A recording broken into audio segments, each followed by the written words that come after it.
बहुत स्पष्ट है कि हमें भ्रम में नहीं रहना है।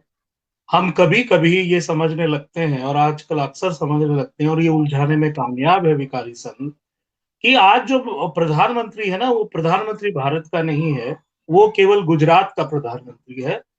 ये बात जो है हमें जनसंवाद के द्वारा लोगों तक पहुँचानी है, नंबर 1। नंबर 2 बात हम कहते हैं, बड़ा अफ़सोस करते हैं कि प्रधानमंत्री, वित्त मंत्री, रक्षा मंत्री, ये पद बड़े गरिमा में है जो इतने साल तक रहे, लेकिन ये 8 साल में ये पद जो है वो कट्टरवाद और नफ़रत फैलाने के लिए उसका इस्तेमाल हुआ। हमें ये संघर्ष करना पड़ेगा अभी, इसका उपाय नहीं है। आपको इस देश में 70 साल आप संविधान सम्मत भारत में रहे, तो ये पहली चुनौती है जहाँ संविधान रहेगा या नहीं रहेगा, भारत रहेगा या नहीं रहेगा, इसलिए सबको मुगालते से बाहर आने की ज़रूरत है और उसके लिए 2, 3, 4 पहल करने की ज़रूरत है। पहली पहल ये है कि जो गोदी मीडिया में विपक्ष आके बैठता है, उसको डंके की चोट पर हर रोज़ उन एंकरों को बताने की ज़रूरत है कि हमें ही जनता ने भेजा है। तो ये मोदी ही जीत के नहीं आए, विपक्ष भी जो जीत के आया है, वो जनता के द्वारा ही जीत के आया है। ये सबको बताने की ज़रूरत है एग्रेसिवली। दूसरी बात है कि कुछ ऐसे इनिशिएटिव जो अभी भारत जोड़ो यात्रा चल रही है या संविधान जोड़ो यात्रा जो चल रही है अलग-अलग, वो यात्रा लगातार चलने की ज़रूरत है। क्योंकि विकारी संघ ने ये जो झूठ बोलने वाले प्रचारक हैं, जो प्रधानमंत्री के पद पर बैठे हुए हैं, ये 24/7 इलेक्शन मोड में हैं। तो जितने राजनीतिक दल हैं या सामाजिक राजनीतिक कार्यकर्ता हैं, वो चुनाव के 6 महीने पहले तैयारी करते थे। अब ये भारत जोड़ो का मोमेंटम या संविधान जोड़ो यात्रा का मोमेंटम जो है, उसको बनाए रखना है 24/7।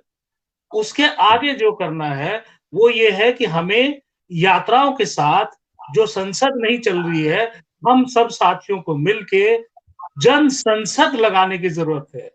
हर एरिया में इन मुद्दों को लेके जन संसद हो। और जो मैं मीडिया की बात कह रहा था, मीडिया मतलब केवल अखबार या इलेक्ट्रॉनिक मीडिया ही नहीं है। मीडिया बहुत सारे मीडिया हैं, जो आदिकाल से अब तक हमारे हाथ में रहे हैं और वो पर्सन टू पर्सन मीडिया है, उन सब का उपयोग करना चाहिए।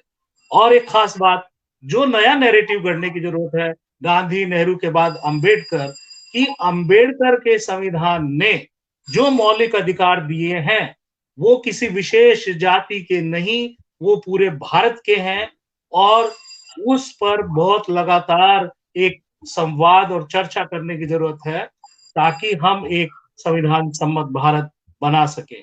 मुझे यही कहना है। जी जी, बहुत धन्यवाद। मुझे लगता है कि इस चर्चा के बहाने तमाम सारे जो तथ्य हैं, जो देश के सामने परिस्थिति है, वो सामने आई है और केवल पप्पू की बहस में लोग ना फंसे और जो मूल मुद्दे हैं, जो महुआ मोइत्रा जी ने उठाए और जो आज के वक्ताओं ने जिनकी ओर ध्यान आकृष्ट किया है बहुजन संवाद के दर्शकों का, उन मुद्दों को लोगों तक पहुंचना चाहिए। और मंजुल भारद्वाज जी ने आखिरी में एक किस्म का जो समापन वक्तव्य दिया है, उसके अंदर हम क्या क्या कर सकते हैं, हमारे सामने क्या क्या विकल्प हैं, ये हम लोगों को अपनाने पड़ेंगे। अन्यथा जो सत्ता में बैठे लोग हैं वो मानते हैं कि हम जनता को पप्पू जब चाहेंगे तब बना लेंगे, अभी तक बनाते रहे हैं। बहुत बहुत शुक्रिया।